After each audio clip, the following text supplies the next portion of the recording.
कभी भी आप मेडिकल एजुकेशन के लिए प्लान करते हैं तो खास करके क्वालिटी ऑफ एजुकेशन आपको देखना चाहिए। अगर क्वालिटी ऑफ एजुकेशन अच्छा नहीं होगा तो आप एक सक्सेसफुल डॉक्टर यानी कि अच्छा डॉक्टर नहीं बन पाएंगे। सो फर्स्ट ऑफ ऑल आपको क्वालिटी ऑफ एजुकेशन देखना पड़ेगा, चाहे आप कोई भी कंट्री में प्लान बना रहे हैं तो। Hi, this is Sanchita here, an academic counsellor of पाइस एडुकेयर। आज मैं इस वीडियो के माध्यम से एक populated and famous and neighbouring country हमारे नेपाल एमबीबीएस एडमिशन के बारे में मैं इस वीडियो के थ्रू डिस्कस करूंगी।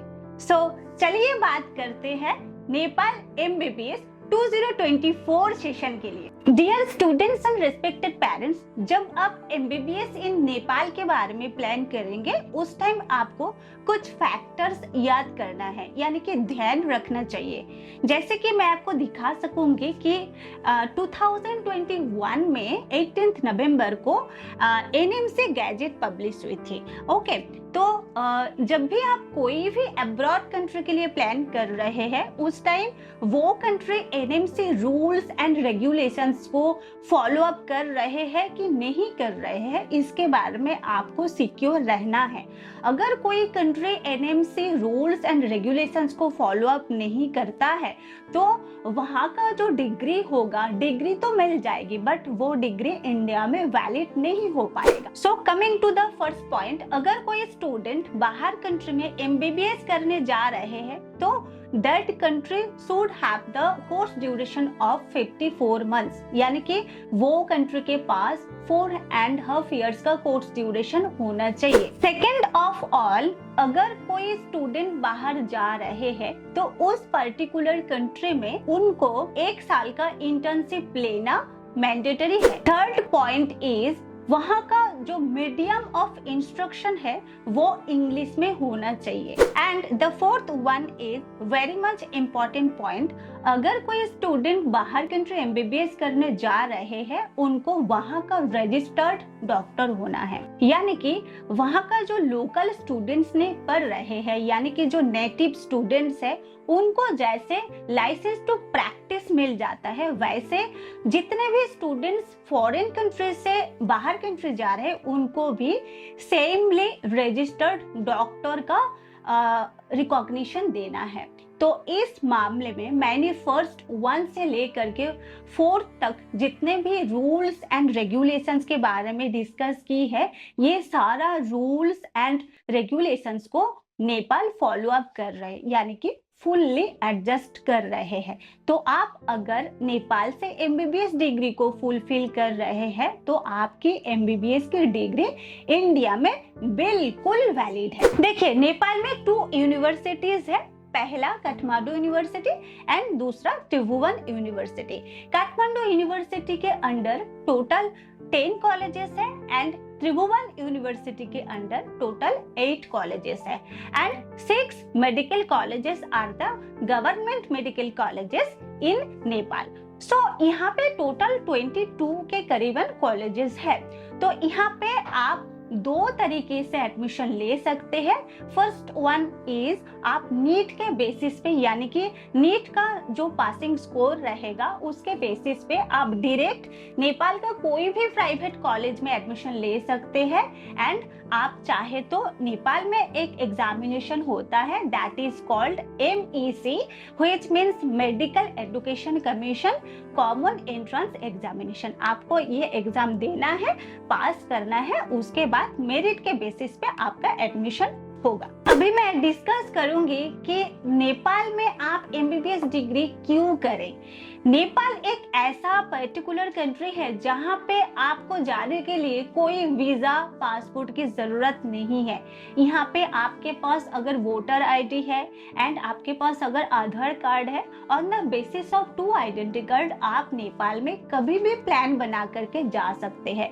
एंड ये नेपाल कंट्री के लिए ये बहुत बड़ी खास बात है, क्योंकि आप जब भी कोई अब्रॉड कंट्री के लिए प्लान बनाते हैं तो उस टाइम आप कोई भी ऐसा कंट्री नहीं है जहां पे अब विदाउट वीजा और पासपोर्ट आप जा सकते हैं। तो ये नेपाल के लिए एक बहुत बड़ी खास बात है।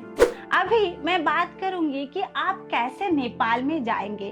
तो यहाँ पे आप 3 तरीके से नेपाल में जा सकते हैं। बाय एयर जा सकते हैं आप बाय ट्रेन जा सकते हैं, आप बाय बस भी प्लान कर सकते हैं। यहाँ तक कि अगर आप अपना जो प्राइवेट कार है, प्राइवेट कार लेकर के आप अगर जाना चाहते हैं, आप वो भी, उसके लिए भी आप प्लान बना सकते हैं। आप सभी लोगों को ये पता है कि हमारे इंडिया की बहुत सारे ऐसा स्टेट्स है जिनका बॉर्डर नेपाल के बॉर्डर को टच करते हैं। तो यहाँ पे पहुंचना बहुत ही इजी है and transportation system is very much easy. So any time you can plan for Nepal. तो यहाँ पे आप अगर कोलकाता टू नेपाल के लिए प्लान कर रहे हैं, तो यहाँ पे बाय एयर आप अगर जाएंगे तो 1 आवर 45 मिनट्स के दूरी पे नेपाल लोकेटेड है। आप अगर दिल्ली से जाएंगे तो दिल्ली से 2 आवर्स 45 मिनट्स के दूरी पे नेपाल है। और आप अगर गोरखपुर बॉर्डर यूपी से जाना चाहते हैं तो आप जा सकते हैं। एंड आप अगर बिहार की Sonauli border and Jogbani border से जाना चाहते हैं, आप वो भी जा सकते हैं। यहाँ पे मैं अगर कॉलेज की बात करूँ तो मैं आपको मतलब एक सीरीज के हिसाब से बता रही हूँ। जैसे कि आपको बिहार एंड यूपी से जाने में बहुत ही इजी होगा, जैसे कि नोबेल मेडिकल कॉलेज। ये कॉलेज बहुत ही एक पॉपुलेटेड कॉलेज है। यहाँ का जो पेशेंट इन्फ्लो है वो भी काफ़ी अच्छा है। एंड ये कॉलेज जो इस्टेब्लिश हुआ था 2004 में इस्टेब्लिश हुआ था। एंड उसके बाद आपको सीरीज वाइज मिलेगा Virat medical college. Virat medical college जो है ये कॉलेज 2014 का कॉलेज है। एंड यहाँ का इंफ्रास्ट्रक्चर बहुत अच्छे से बना हुआ है। आप अगर ये कॉलेजेस में जा करके विजिट करके उसके बाद अगर डिसीजन बनाना चाहेंगे वो भी आप कर सकते हैं। एंड उसके बाद नेशनल मेडिकल कॉलेज है जो कि त्रिभुवन यूनिवर्सिटी के अंडर आता है। ये कॉलेज इस्टेब्लिश हुआ था 2001 में। उसके बाद आप नेपाल मेडिकल कॉलेज में एडमिशन ले सकते हैं, काठमांडू मेडिकल कॉलेज में एडमिशन ले सकते हैं, नेपालगंज मेडिकल कॉलेज में एडमिशन ले सकते हैं, जो कि ये तीनों कॉलेज 1997 का कॉलेजेस है एंड काफ़ी पुराना कॉलेजेस है। एंड अगर बात करें Manipal college of medical science की, जो कि पोखरा में लोकेटेड है। एंड इंडिया में आपने सभी लोगों को, आप लोगों को पता है कि यहाँ पे जो मणिपाल ग्रुप है, ये यहाँ पे आपको इंडियन फैकल्टी मिलेगा। तो ये one of the top most medical college है नेपाल का। तो ये कॉलेज के लिए भी आप प्लान कर सकते हैं। एंड ये कॉलेज का जो इस्टेब्लिश ईयर है वो 1994 में इस्टेब्लिश हुआ था। एंड उसके बाद आप गंडकी मेडिकल कॉलेज में एडमिशन ले सकते हैं, जानकी मेडिकल कॉलेज में एडमिशन ले सकते हैं। ये जो सारा कॉलेजेस है, ये कॉलेजेस का हम लोग अथोराइज्ड कंसल्टेंसी है। एंड आप अगर हमारे थ्रू या तो फिर हमारे रिप्रेजेंटेटिव के साथ आप नेपाल में जाना चाहेंगे, so we will be there to guide you and support you.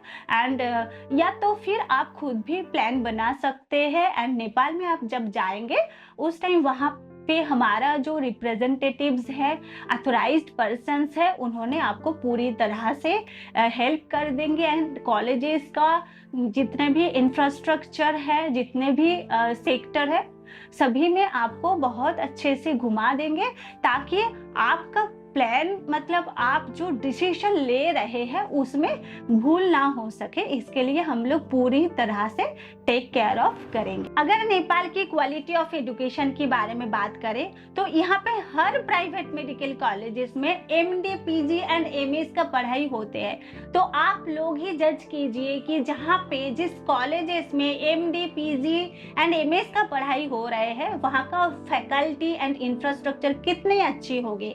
And यहाँ का जो फैकल्टी है वो बहुत ही एक्सपीरियंस्ड फैकल्टी है। और यहाँ के जो भी हॉस्पिटल्स है यहाँ पे पेशेंट एक्सपोजर बहुत ही अच्छा खासा मिल जाती है, क्योंकि you are all know that कि Nepal is the 93rd largest country in the world and यहाँ का जो टोटल पॉपुलेशन है वो 26.4 मिलियन है। तो यहाँ पे हर मेडिकल कॉलेजेस में आपको जो ओपीडी फ्लो है वो बहुत ही अच्छा खासा मिलता है। हर रोज हर कॉलेजेस में आपको 900 से लेकर के 1500 ओपीडी फ्लो हर रोज रहता है। और नेपाल का जो डिग्री है वो रिकॉग्नाइज्ड करता है एनएमसी ने एंड यहाँ पे जो हर कॉलेजेस है हर कॉलेजेस WHO द्वारा अप्रूव्ड भी है। अभी मैं बात करूंगी नेपाल की एलिजिबिलिटी क्राइटेरिया के बारे में। तो आप जब नेपाल के बारे में प्लान बनाते हैं तो उस टाइम आपको कौन सी चीज के बारे में आइडिया होना चाहिए। तो यहाँ पे एडमिशन लेने के लिए first of all you have to qualified in NEET examination with your qualification marks. And Nepal एक ऐसा कंट्री है जहाँ पे इंडिया की तरह करंट ईयर का नीट स्कोर ही ग्रांटेड किया जाता है।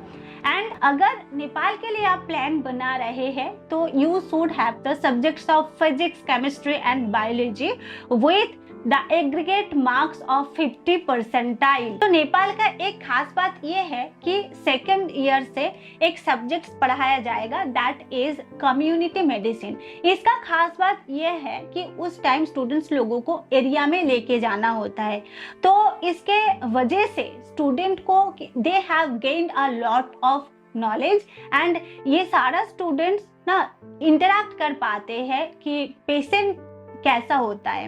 एंड अगर डिसीजेस पैटर्न की बात करूं, आप सभी लोगों को पता है कि इंडिया में जो भी डिसीजेस पैटर्न है बिल्कुल सिमिलर जैसा डिसीजेस पैटर्न आपको नेपाल में मिल जाएगा। यहाँ पे जो भी सिलेबस फॉलो अप हो रहे हैं नेपाल में सेम सिलेबस फॉलो अप हो रहे हैं। यहाँ पे जो भी बुक्स है, जितने भी सब्जेक्ट्स है, 19 जो सब्जेक्ट्स है मेडिकल पढ़ाई का, सभी सब्जेक्ट्स आपको सिमिलरली नेपाल में मिल जाएगा। एंड यहाँ तक कि यहाँ पे फीवर होने से हम लोग जैसे पैरासीटामोल यूज करते हैं, एजिथ्रोमाइसिन यूज करते हैं, बिल्कुल सिमिलर जैसा मेडिसिन भी यहाँ पे मिल जाएगा। तो आप अगर नेपाल के लिए प्लान कर रहे हैं तो it would not be your wrong decision. You can proceed for this country. It's a very excellent country for doing MBBS admission. And Nepal एक ऐसा कंट्री है, यहाँ पे स्पेसिफिकली FMGE की बात करें, फॉरेन मेडिकल ग्रेजुएट एग्जामिनेशन की, जो कि 5 years MBBS degree course complete करने के बाद हर स्टूडेंट्स को ये एग्जामिनेशन में बैठना होगा एंड पास करना होगा to get licence to practise in India. तो यहाँ का जो FMG पासिंग परसेंटेज है that is very much excellent. यहाँ पे फर्स्ट अटेम्प्ट में 50% स्टूडेंट पास कर जाते हैं। तो आप अगर नेपाल MBBS 2024 सेशन के लिए प्लान बना रहे हैं एंड आप हमारे ऑफिस में विजिट करना चाहते हैं तो we are located in the central Kolkata 7 point crossing Aakash institution के 5th फ्लोर में। आप यहाँ पर आकर के फ्री में काउंसलिंग ले सकते हैं। एंड आप अगर हमारे माध्यम से नेपाल में जाना चाहते हैं तो हम लोग भी आप लोगों को लेके जाएंगे विजिट करवाने के लिए।